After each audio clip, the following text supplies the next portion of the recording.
யாழ் சமையல் அன்பு உள்ளங்களுக்கு இனிய இந்நேர வணக்கம். நாங்கள் இன்றைக்கு ஊறுகாய் செய்ய போகிறோம். வாங்கோ பார்ப்போம்.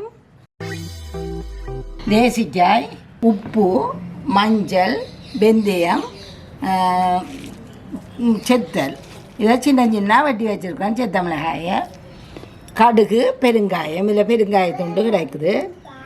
பெருங்காயம், நல்லெண்ணெய் எப்படி செய்கிறேன்னு பார்ப்போம். இதை நாங்கள் 3 பிரிவாக தான் செய்யணும். ஒருக்கா வெட்டி போத்தலுக்கில் போட்டு வைக்கணும். பேர்ந்து அதை 3 நாள் ஊற விடணும். அதுக்கு பிறகு நாங்கள் அதை நல்லா காய விடணும். அப்படி விட்டு எடுத்து செய்யணும். இதங்கிட்ட அம்மா செய்த அதே முறையில் நான் இப்போ செய்ய போகிறேன். இப்போ இந்த காய்களை எடுத்து நாங்கள் நல்லா கழுவி துடைச்சி வச்ச நாங்கள் 4 வெட்டுங்கோ. இந்த 2 பிளக்காமல் அடி மட்டும் வெட்டுங்கோ. இப்படி எங்களுக்கு இவ்வளத்தில் போட போகிறோமோ அவ்வளோத்தில் நான் இப்போ கொஞ்சமாக செய்ய போகிறேன். அப்போ கொஞ்சம் காயில் செய்ய போகிறேன். 6 காயில் செய்ய போகிறேன். உங்களுக்கு காட்டுறதுக்காக நான் ஏற்கனவே போட்டுட்டேன்.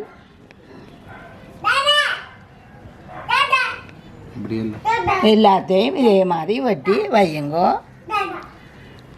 6 காயில் போடுவோம். இப்போ இது அந்த முள்ளுகள் குத்தின அடையாளங்கள். அது ஒன்றும் செய்யலாதவங்களுக்கு அது காயிலேயே இயற்கையாக வந்திருக்குது. மஞ்சளும் உப்பும் இந்த இதுக்கெல்லாம் போட போகிறோம். இது நல்ல ருசியான ஊறுகாய். நீங்கள் ஒருக்கா செய்து பார்த்தீங்கன்னா இதே மாதிரி தான் நடுக செய்ய விரும்புவீங்க. இப்போ நாங்கள் 6 காய் என்றபடியாக இது அம்மா செய்து உப்பெல்லாம் போட்டு ஊற வச்சு காய வைக்கிறது. வைக்கல அரிவாசி காயை நாங்கள் சாப்பிட்டே முடிச்சிடுவோம். பச்சையாக காய வச்சு சாப்பிட்டா நல்லா ருசியாக இருக்கும். நாங்கள் எடுத்து சாப்பிட்ருவோம். அம்மாட்டே எச்சும் வாங்குவோம். இதுக்கு மஞ்சள் கணக்காக போடணும். மஞ்சள் இதை கலப்பம். மஞ்சளையும் உப்பையும் நல்லா கலந்து விடுங்க. சஞ்சு அம்மா ஆட்டி இப்போ நாங்களுக்கெல்லாம் மஞ்சள் கலந்து வச்சுட்டோம் இந்த உப்புக்குள்ளே. இது நீங்கள் ஊறுகாய் செய்கிறேன்னா நல்லா போத்தல் கழுவி வெயிலில் காய வச்சு எடுக்கணும். ஒரு சொட்டு ஈரத்தன்மையும் இருக்கப்படாது. இப்போ நாங்கள் இந்த காயை நல்லா பிரித்து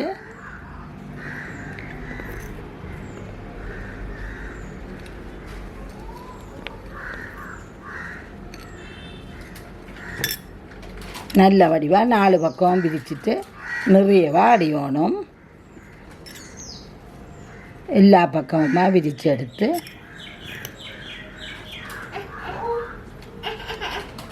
எப்படி எல்லாத்தையும் போட்டு நாங்கள் இந்த போத்தலுக்கில் வைப்போம்.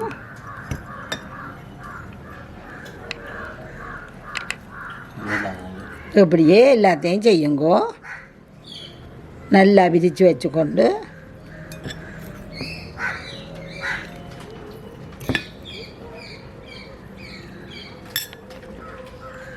ஒரு பக்கம் மூடிட்டு மற்ற பக்கம் திறந்து அதுக்குள்ளேயும் போடுங்கோ.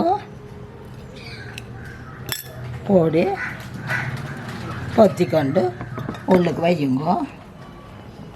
இப்படியே நீங்கள் கணக்க செய்கிறண்டா பெரிய போத்தலில் வச்சு செய்யுங்கோ.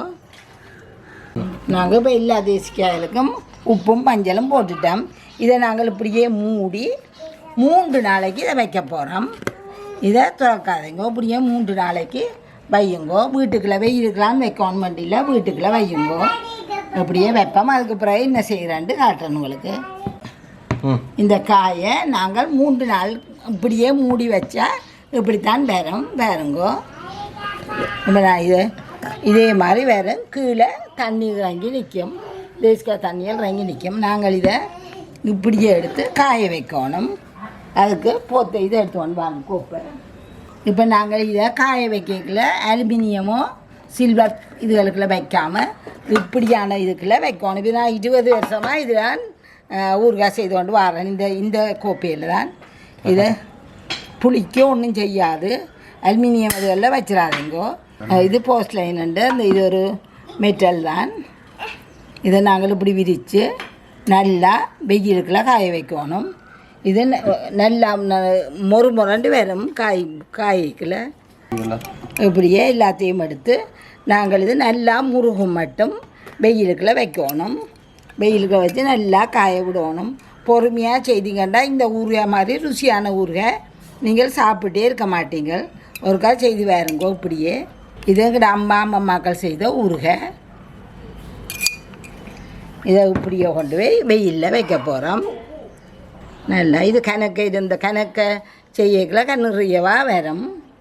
இப்படியே வெயிலுக்கு கொண்டே வச்சு நாங்கள் வெயிலில் கொண்டே வைக்க அது வெயிலை பொறுத்து நல்ல வெயிலாண்டா இப்போ இந்த முறை ஜாழ்ப்பாணத்தில் மலைகள் எல்லாம் மாறி என்றபடியாக கொஞ்சம் முருக கஷ்டப்பட்டது. நல்ல முருகலாக தெரியும். இப்படி காயணும். இதுக்கு பிறகு நீங்கள் இதை அந்த இப்படி இருக்கிற காயெல்லாம் இப்படி வந்துடும். இப்படி வரைக்கலாம் நாங்கள் இப்படி பிச்சு இதை சாப்பிட்ருவோம். அம்மா காய வச்சுட்டு வரைக்கல. இப்போ நாங்கள் முதல் வெட்டி ஊற போட்ட போத்தல் இருக்குல்லோ அந்த போத்தலுக்குள்ள இது எடுத்து போட போகிறோம். இப்போ இது நல்லா காஞ்சிட்டுது. இதை இப்படியே நாங்கள் முழுசாக போட்டால் பிள்ளைகள் எடுக்கல முழுசாகவே வரும். அவைகள் கையெல்லாம் மிளம்பி பிப்பினோம். அப்போ நாங்கள் அதுக்கு ஏற்ற மாதிரி இதை சின்னவே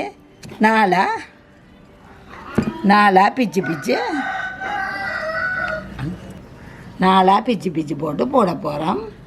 இப்படி பியுங்கோ. இப்படி எடுத்து இதுக்குள்ள நாங்கள் இப்போ போட போகிறோம். எல்லாம் தேசிக்காய்களை நாங்கள் இதுக்குள்ள போட்டுட்டோம். காஞ்ச தேசிக்காய்களை இப்போ நாங்கள் இதுக்குள்ள இந்த புளிஞ்சு விட போகிறோம். புளி இது அரைவாசியாண்டா முழுக்க புளி வரணும். அப்போ ஊறி நல்ல இதாக இருக்கும். இது தேசிக்காய் 40 ரூபா கிலோ 40 ரூபா வர்ற அந்த காலத்தில் போட்டு பெரிய சாடியெல்லாம் போட்டு வைக்கிறது. இப்போ அரை கிலோ 300 ரூபா. இன்றைக்கு நாங்கள் வேண்டியக்கில் அரை கிலோ 300 ரூபா. மலிவான நேரம் வேண்டி செய்து வையுங்கோ. இப்படியே எல்லாத்தையும் புளிஞ்சு வைப்போம். இதுக்கு மேலால் வந்துட்டு பாருங்கோ. ஆனால் இது ஊறி வேற காணாது. இது நிறைக்கணும். இன்றைக்கு நாங்கள் வாங்கின தேசிக்க காணா வந்துட்டுது. இனி நாங்கள் வேண்டி திருப்பி விடுவோம். இதுக்குள்ள நிறைய இவ்வளோத்துக்கு முக்கால்வாசிக்கு புளி விழுங்கோ. இப்போ நாங்கள் அதுக்கு இந்த அடுப்பை மூட்டி இப்போ நாங்கள் இது வெறும் சட்டியில் ஒன்றுமே போட வேணாம். அதுக்குள்ள வெந்தயம் கணக்க போடக்கூடாது. இது வாசத்துக்கு போடுறது. இதையும் போட்டு இந்த நீங்கள் உழைப்போ கொஞ்சம் கூட போட்டிங்கன்னா தான் இது நல்லா இருக்கும். இதில் 25 மிளகாய்க்கிட்ட போட்டேன் நான். ஊறுகாய் ருசியாக இருக்கும். உழைப்பு கூட வந்துச்சுன்னா தான் இதை நல்ல ஒரு வாசம் பெற மட்டும் வளர்ப்போம். இதுக்குள்ள வெந்தயம் ஒரு அரைக்கரண்டி இருக்கும். மற்றது செத்தல் மிளகாய் 25 கிட்ட போட்டுனான். உழைப்பு போட்டிங்கன்னா தான் கூட இந்த ஊறுகாய் கொஞ்சம் நல்ல வாசம் நல்லா இருக்கும் சாப்பிட. இப்போ இது வறுத்து முடிஞ்சது.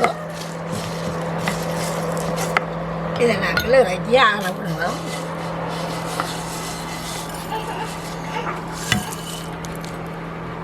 ஆற விட்டுட்டு இதை அரைச்சி போட போகிறோம். அது ஆற மட்டும் நாங்கள் இங்கே தாளிக்கிறதுக்கு கொஞ்சம் நல்லெண்ணெய் விடுவோம். கொஞ்சம் ஒரு மேசக்கரண்டி கிட்ட விடுங்கோ. இந்த பெருங்காயத்தை இதுக்கு போட போகிறேன். பெருங்காயம் கொஞ்சம் முருகி வர இந்த மிளகாயோட சேர்த்து அரைக்க போகிறேன்.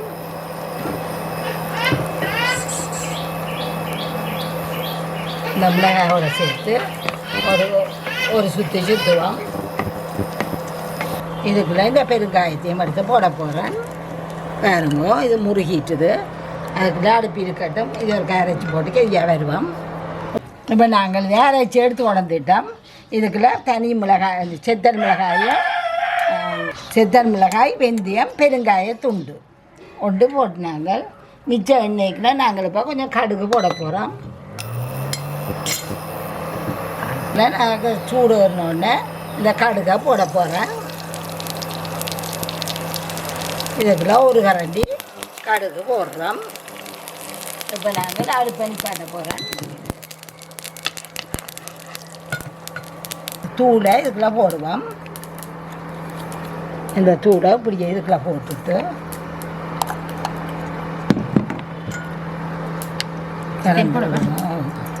இந்த தாளித்ததை இதுக்குள்ள இப்படியே விட போகிறேன்.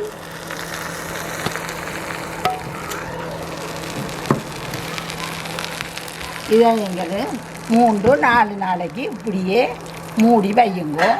மூடி வச்சுட்டு பேந்து துறவுங்கோ. உங்களுக்கு நல்ல ஒரு ஊறுகாய் வரும். பாருங்கள், அதுக்கும் இப்படி வருமாட்டு காட்ட போகிறோம் உங்களுக்கு. இப்படியே மூடி விடுங்க. இதை மூடி இப்படியே வைப்போம். இது இப்படியே மூடி 4 நாள் ஆச்சுது. நாங்கள் இப்போ திறப்போம். இது 4 நாளைக்கு முதல் நான் செய்து வச்ச ஊறுகாய். இது நீங்கள் இதே மாதிரி செய்து சாப்பிட்டு பாருங்கோ, என்ன மாதிரி இருக்குதுன்ட்டு சொல்லுங்க. இப்படி இதுக்கு சின்ன சின்ன பிச்சைவடியாக நாங்கள் கையெலம்ப தேவையில்லை. ஒவ்வொரு துண்டாவே போடலாம். ஒவ்வொருத்தருக்கு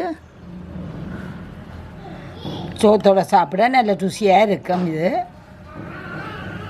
கணக்கு எடுக்கல, மேலதையும் எடுத்து புளிக்க பண்ணாமல் அளவாக எடுத்து பாவியுங்கோ.